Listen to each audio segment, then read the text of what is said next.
From Fox 8 Sports, this is the Overtime Podcast. From the Fox 8 studios in New Orleans is the Fox 8 Overtime Podcast. I'm Vasilios. That is Sean Fazan. Remember to like, subscribe, rate, and review. You can find us wherever you listen to and watch your podcasts. And if you're happening to be watching on YouTube, make sure you hit that little bell notification button right there. You get notified whenever we upload a new podcast. Sean Fazan, we have another roster projection today. We do. I felt like it was a good time for it. A really good practice today. Pretty lively. A lot of talking back and forth between the offense and defense. Both sides were able to get the best of the other side at times. Remember, this was supposed to be joint practice number 1 between the Saints and Texans. It did not happen. So be it. They got the joint work in last week. So I think they're in a good spot. This team feels like, and Demario Davis spoke with us today, there's a confidence, man. There's a confidence, and he said it, undisclosed reasons. So basically, internally, they feel really good about where they are. And honestly, when I put together this roster, I watched this team. It wasn't all that difficult to put the projection together. The pieces are coming together.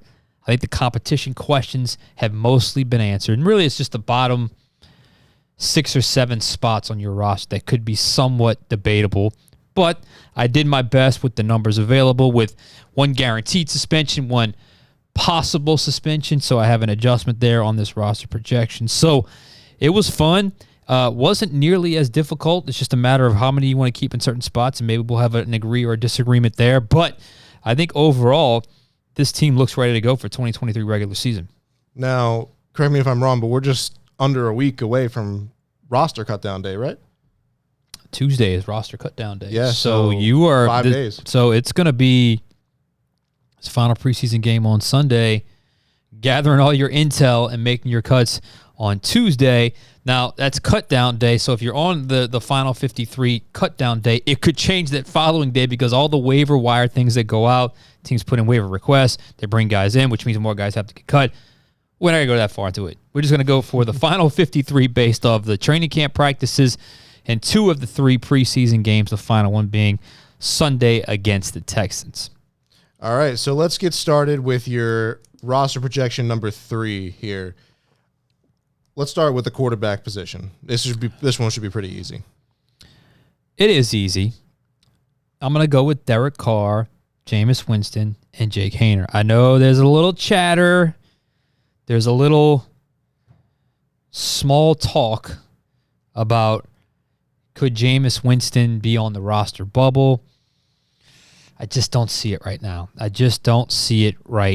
He didn't play particularly well. I went back and watched the tape against the Chargers. He was decent in joint practices. I thought he had a couple of nice throws against the Chargers, but for the most part, it wasn't as good as he was in week 1 against the Chiefs. I thought today's practice, we had got the full Jameis Winston experience. He had a couple of nice plays in 2 minutes, then got a little impatient, went deep, ball got knocked away. Next play, picked off. Earlier in practice, he threw up a prayer, and somehow it hit 3 different defenders and landed in the hands of Lucas Krull for a touchdown. That's just what you have to deal with. But I still think right now he's worthy of the roster spot to keep on this roster. So I still have Carr, Winston, Haener. Winston is still your backup quarterback to Derek Carr. Staying in the backfield there, let's go to the running backs. Obviously, Alvin Kamara is a lock. Jamal Williams a lock. But Kamara suspended. Kamara suspended, so I have AK on the roster, but I got an asterisk because he doesn't count on the 53 for the first 3 weeks of the season. So that complicates things. Yeah, and that's kind of what I was going to get to. It does. So you have the obvious Jamal Williams. You have the obvious Kendre Miller. You have the obvious fullback and Adam Prentice. Then you have a couple of guys that have played fairly well, that have popped at certain times, and one that just got here, but he's the one I'm going with. That's Darrell Williams. Now, he's injured right now, and that could complicate things, but I thought he ran hard. I think he's got a veteran presence. I think the Saints like that veteran presence. So right now I have AK asterisk, Jamal Williams, Kendre Miller, Prentice, and Darrell Williams, the West Bank native, Marrero native, John Ehret, LSU Tiger, over Kirk Merritt and Merriweather. For right now, I think both those guys are tailor-made for the practice squad.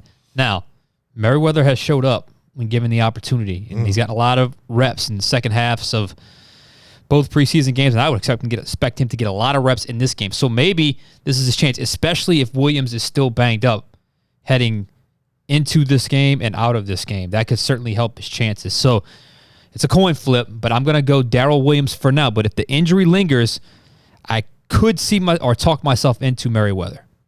All right, staying at skill positions, let's go to wide receiver. Mike Thomas, Olave, and Shaheed kind of rounded that top three. Then it gets a little bit more muddled. Always does. In general, you will have your first three guys, your top three guys, and then it gets a little muddled after that. So you have your top three: Olave, Mike Thomas, who had a pretty good day today, and Rashid Shaheed. People have asked me, who is your next three? I don't have a next three. I have a next two because it's numbers. It's numbers, man. It's numbers.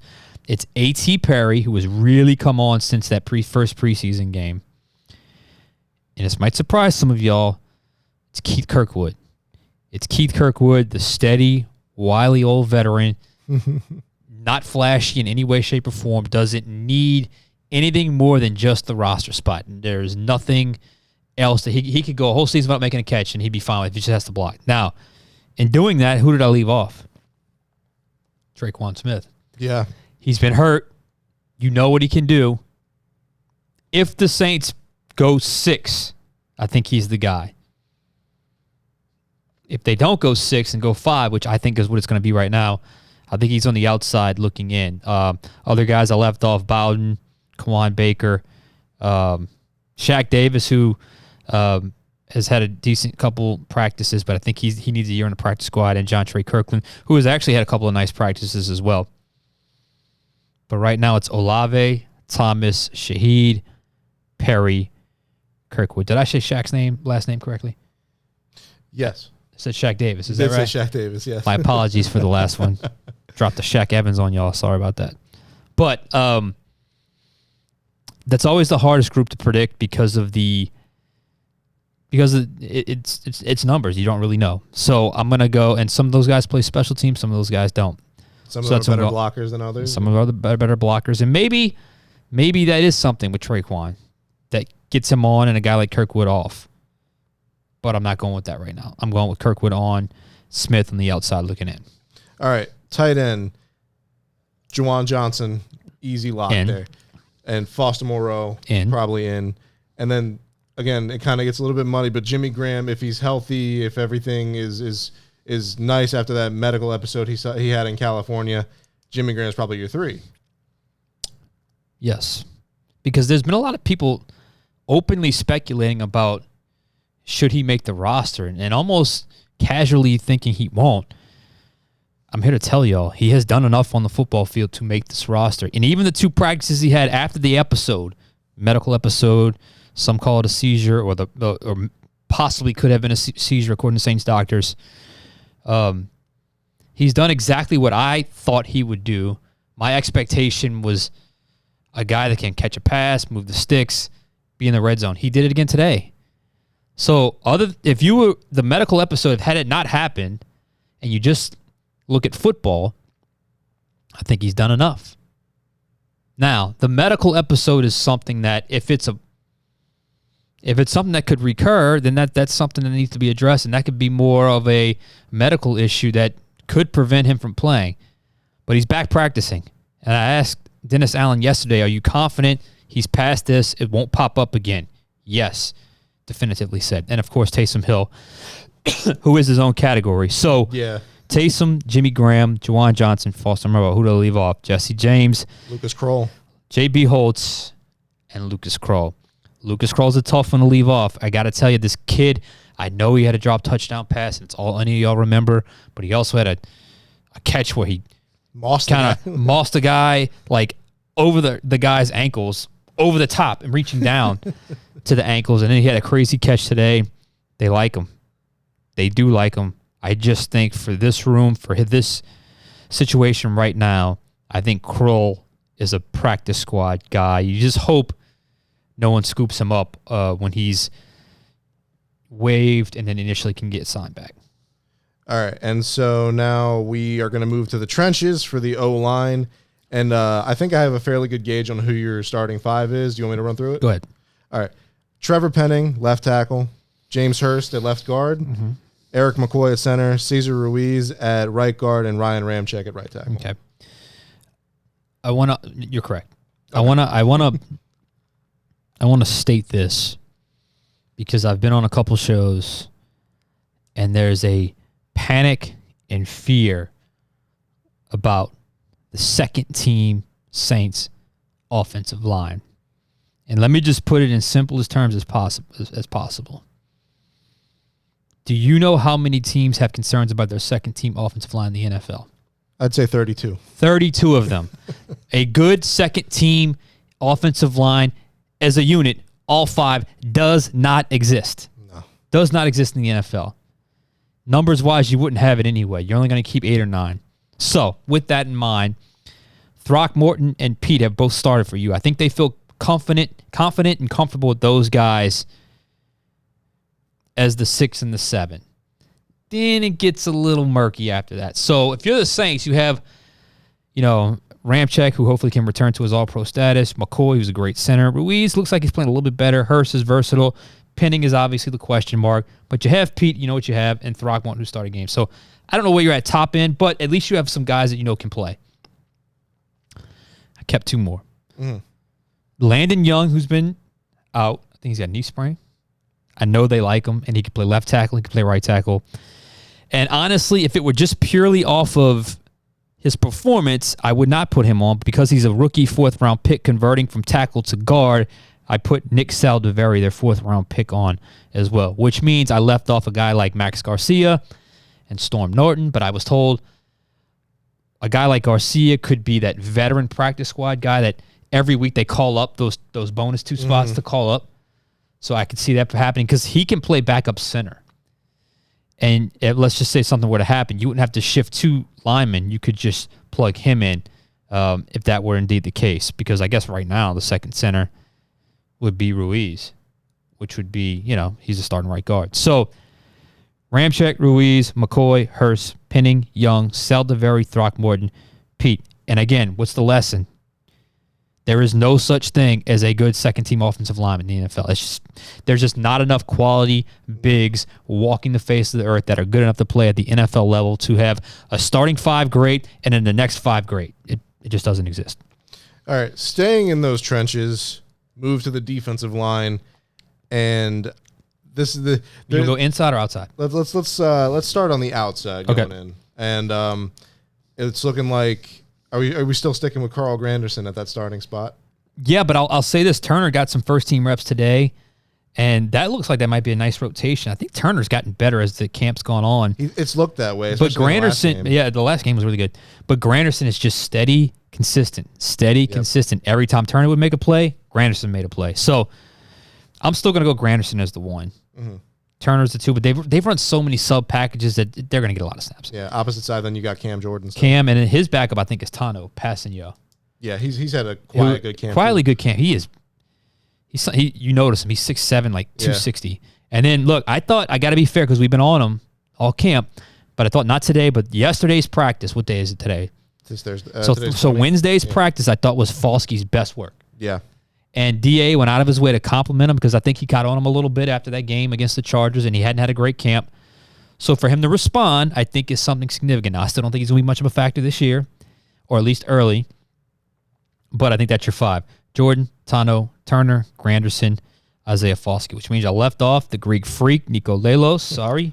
He might be a practice squad guy. Wouldn't surprise me. Kyle Phillips was another one who had a good first preseason game, but I just think the numbers don't work in his favor. All right, so kicking in, we got D tackle, Brian Brzee locked in there. You got Nathan Shepard, Colin Saunders. What else does that room look like? You're starting to notice 90 more, aren't you? A little bit more. You're starting to notice some more. Right place at the right time. I just think he's gotten better. I think he's going to get on the field situationally as a 3rd down pass rusher, D tackle. Better against zone blocking schemes against him as opposed to gap. I think he's still got a little bit of a ways to go with that, but I like this position. It's Saunders, Shepard, Roach, Brzee. I think that's how the numbers kind of equate because you got a guy like Tano can kick inside if he needed to, and then they always run those NASCAR packages where it could be different guys. So That's it. I think your D-line, which I feel much better about today than when we sat here and I basically was like, no one's talking about the issues at defensive line. Well, now we are in a good way. So let's go through all of them. Jordan, Tano, Turner, Granderson, Saunders, Shepard, Roach, Brzee. I think that's good. I like that look of the defensive line. It's definitely evolved. Moving up to the linebacker position, and we already know these two guys. They've been around. Demario Davis, Pete Werner. I have a feeling who your number 3 is going to be, but I'll let you kick it off. Well, this was probably the hardest one to do in terms of I alluded to it last week or last pod. I said, the emergence of Jalen Smith solves an issue. It also makes it a tough cut numbers wise. The way I had this roster constructed, I was able to keep 6 linebackers because generally speaking, backup linebackers are the most active special teamers. Yeah. So you have Davis, you have Werner. I have Jalen Smith as my third guy. Zach Bond survives because I think he can play special teams and he can rush the passer. He really can. Truth be told, he is a 3-4 outside backer is what he is. Yeah. He's just a guy that he needs to be standing up rushing the passer. He's just not going to do it in this defense. The guy that's cooled off for me, and I don't know if his roster spot's guaranteed anymore, is DeMarco Jackson. He's really cooled after a start to camp that was pretty good. Yeah, he had a spicy start to camp. I haven't seen much of him lately. And the guy that's really kind of supplanted him in terms of you see him more, a few more splash plays. He had a great pass breakup in the end zone today is Nephi Sewell. So I have all those 6. I have Davis, Werner, Jalen Smith, DeMarco Jackson, Zach Bond, Nephi Sewell. Now, look, you can play with these numbers. Okay, do I need 5 here? Do I need 6 there? Is a 6 guy can contribute on special teams? So, I mean, that's the puzzle they have to put together. Right. Which means I left off Orgy, Summers, Conley, Anderson. Conley was a guy that I had looked at had he not gotten injured. I think he could have been the Andrew Dowell Craig Robertson, true special teams backer. But now that he's hurt, I don't know if he's going to get that opportunity. So that's the one. That's the 6. So I went 6 there. All right. Davis, Werner, Smith, Jackson, Bond, Sewell. I like it. All right, cornerback. So on the perimeter, Marshawn Lattimore a lock, and then where have things kind of fallen with Paulson Adebo and Alontae Taylor? Well, look, over the last, call it 5 or 6 outings with Lattimore out, they both gotten on the field, but I still think it's Adebo. I don't think he lost it. Taylor had a fantastic interception today, though, off Derek Carr. Derek Carr was a split millisecond late, and Taylor was guarding an over route, and he was playing on the inside slot, the number 3 slot. That's where Olave was matched up. So he had to play inside. Mm-hmm. He undercut the over route and made a phenomenal interception. Is he getting more comfortable? Yes, he is, but I just think he's going to have to. They're going to have to get creative on how to get him on the field because I know they want him on the field, but I just think Adebo's a little steadier. Lattimore, Taylor, Adebo, Roby, and Yadam, number 27. Mm-hmm. That's your 5 cornerbacks on this roster. I think those have been the most consistent ones.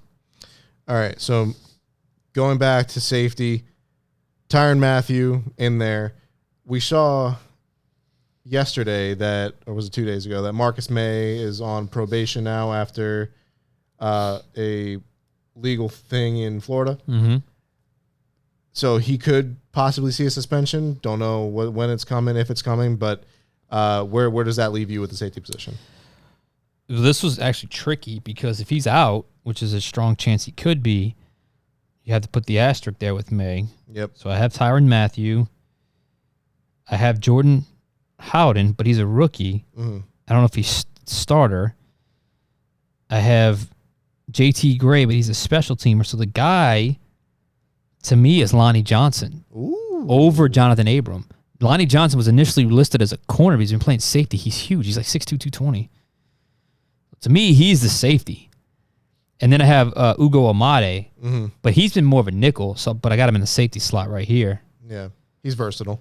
So I chose Johnson over Abram and Smoke Monday because if I'm just being fair and being honest, and being objective, I think he's earned it, and I think he contributes on special teams as well.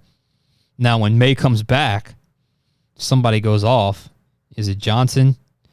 Is it Yadam at corner, and you move Amade to technically the cornerback position? I don't know, but like the secondary, they've got a lot of quality bodies there.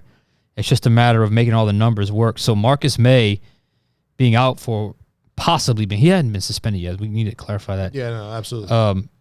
But if he is, that's the adjustment I made. To me, it's Lonnie Johnson. Now, I could see them going with Abram because of his veteran experience, but not by play. By play, it's been Lonnie Johnson. Yeah, no, Abram plays closer down to the line of scrimmage, so if they needed like a hybrid linebacker to play there, that'd probably be your go-to. But no, I agree with the Ugo Amadi selection there. And then special teams. I mean, yeah, I talked about it last. Yeah, pod. we did. So I have no choice but to go Lutz because I think at the end of that day, the tie goes to the guy that's done it, and they've been pretty neck and neck. And then, I don't know what's happened to Gillikin.